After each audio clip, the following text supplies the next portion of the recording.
HTTP hyper text transfer protocol, ये भी एक तरीके का वेब प्रोटोकॉल है। इसका यूज क्यों किया जाता है, चलिए इसके बारे में जानते हैं, और ये होता क्या है इसके बारे में भी हम अब बात करेंगे। HTTP का फुल फॉर्म होता है hyper text transfer protocol. It is protocol used to access the data on the world wide web. जैसा कि आप जानते हैं, हम इंटरनेट के माध्यम से जो भी जानकारी अपने सिस्टम पर ला पाते हैं, वो सभी की सभी पूरी जानकारी www मतलब www यानी कि W3 पर स्टोर रहती है। तो उस जानकारी को हम HTTP द्वारा ही एक्सेस कर पाते हैं। कहने का मतलब ये है कि जो भी आप वर्ल्ड वाइड वेब पे जानकारी स्टोर की हुई होती है, आप उसे अपने सिस्टम पे कैसे देख पाते हैं, किसके कारण देख पाते हैं, उसका सिर्फ एक ही कारण है, वो है HTTP hypertext transfer protocol. The HTTP protocol can be used to transfer the data in the form of plain text, hypertext, audio, video and so on. HTTP का उपयोग किया जाता है डेटा को ट्रांसफर करने के लिए। अब डेटा को ट्रांसफर करने के लिए जब इसका उपयोग किया जाता है तो किस तरह का डेटा ये ट्रांसफर कर पाता है, चाहे वो प्लेन टेक्स्ट हो, फिर चाहे वो हाइपर टेक्स्ट हो, ऑडियो हो, वीडियो हो, ग्राफिक्स हो, किसी भी तरह का कोई भी डेटा HTTP ट्रांसफर करने में सक्षम है। हम कोई भी डेटा हम एक जगह से दूसरी जगह पर भेज पाते हैं, तो किसके कारण भेज पाते हैं, सिर्फ और सिर्फ HTTP के कारण। कहने का मतलब ये है कि जो पूरा का पूरा वर्ल्ड वाइड वेब है W3 जिसे हम बोलते हैं, वो पूरा का पूरा HTTP पर ही निर्भर है। HTTP is a similar to FTP। ये जो HTTP होता है वो लगभग FTP की तरह ही होता है, as it also transfer the file, और ये उसी की तरह ही फाइल्स को ट्रांसफर कर पाता है from one host to another host. एक होस्ट से लेकर दूसरे होस्ट पर, मतलब एक सिस्टम से लेकर दूसरे सिस्टम पर ये आसानी से ट्रांसफर कर पाता है।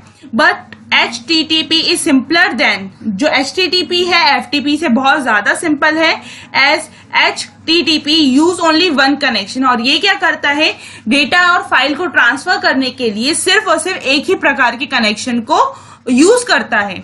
इसीलिए इसे बोला जाता है हाइपर टेक्स्ट ट्रांसफर प्रोटोकॉल, जिसका यूज हम सिर्फ और सिर्फ वर्ल्ड वाइड वेब यानी WWW पे रखे गए डेटा को एक्सेस करने के लिए करते हैं, और साथ में हम इसके द्वारा किसी भी प्रकार के डेटा को आसानी से ट्रांसफर कर सकते हैं।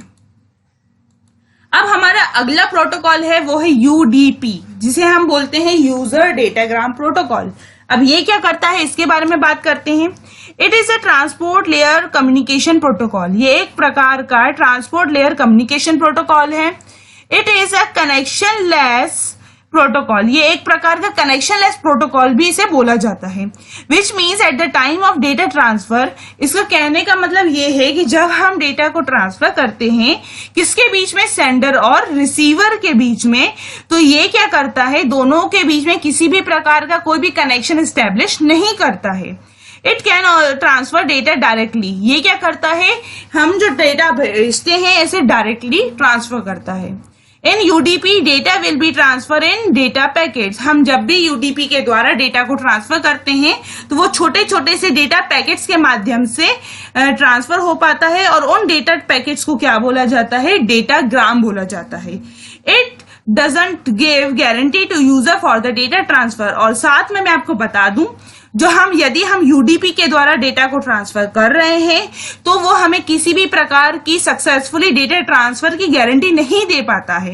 इन this we have no surety, और साथ में हमें किसी भी प्रकार की कोई भी श्योरिटी नहीं होती कि हमारा डेटा आसानी से और अच्छी तरीके से वहां तक पहुंच पा रहा है या नहीं।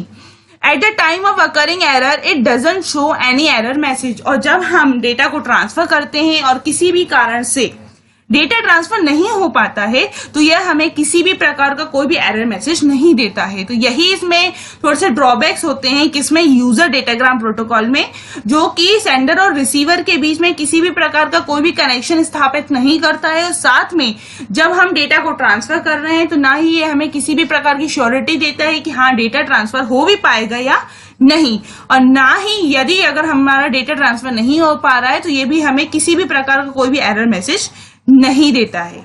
तो चलिए अब हम अगले प्रोटोकॉल के बारे में बात करते हैं, which is telnet. Telnet is a protocol developed in 1969। ये एक प्रकार का प्रोटोकॉल है जो कि 1969 में डेवलप किया गया था।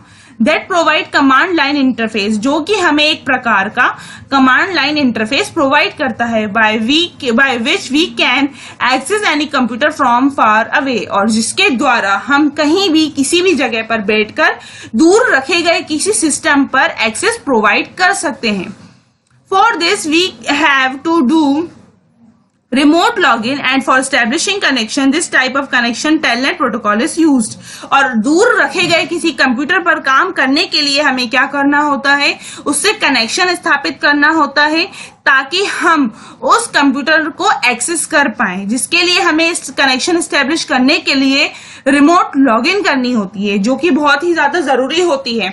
जैसा कि आप जानते हैं कि हम कई सारे ऐसे सॉफ्टवेयर का यूज करते हैं कि हम कहीं बैठकर और कहीं रखे गए सिस्टम को आसानी से एक्सेस कर पाए, तो उसके लिए हमें टेलनेट नाम के प्रोटोकॉल का यूज करना होता है। और ये प्रोटोकॉल सबसे पहले 1969 में लाया गया था। तो हमें क्या करना रहता है, यदि हम दूर रखे गए किसी सिस्टम को पर एक्सेस कर पाए, किसी सिस्टम को एक्सेस कर पाए, तो उसके लिए हमें एक कनेक्शन एस्टेब्लिश करना रहता है और उसके लिए हमें रिमोट लॉगिन करनी होती है। TeamViewer software is good example, और इसका एक मोस्ट इंपॉर्टेंट एग्जाम्पल है वो है टीम वीवर। टीम वीवर एक ऐसा सॉफ्टवेयर है जिसके द्वारा हम किसी दूसरे सिस्टम को आसानी से एक्सेस कर सकते हैं उसमें रिमोट लॉगिन करने के बाद। With the help of TeamViewer, we can log into another computer and operate it easily by one computer. TeamViewer के द्वारा ही हम दूसरे कंप्यूटर में लॉगिन कर सकते हैं और साथ में उस कंप्यूटर को आसानी से ऑपरेट कर सकते हैं। तो टेलनेट प्रोटोकॉल का यूज इसीलिए किया जाता है ताकि हम किसी दूसरे अन्य कंप्यूटर में लॉगिन कर पाए, रिमोट लॉगिन करके उसके साथ एक कनेक्शन एस्टेब्लिश करके उसे एक्सेस कर पाए। तो टेलनेट प्रोटोकॉल का यूज सिर्फ और सिर्फ इसीलिए ही किया जाता है ताकि हम दूसरे किसी सिस्टम को एक्सेस कर पाए कहीं और बैठकर। जरूरी नहीं है वो सिस्टम हमारे सामने हो, वो सिस्टम बहुत दूर हो सकता है, किसी दूसरी कंट्री में हो सकता है, तो हम आसानी से उसमें रिमोट लॉगिन कर सकते हैं और रिमोट लॉगिन करते ही हमारा उस सिस्टम के साथ एक कनेक्शन एस्टेब्लिश हो जाता है जिसके द्वारा हम अपने घर पर ही बैठे उस सिस्टम को आसानी से एक्सेस कर सकते हैं, उसमें आसानी से काम कर सकते हैं।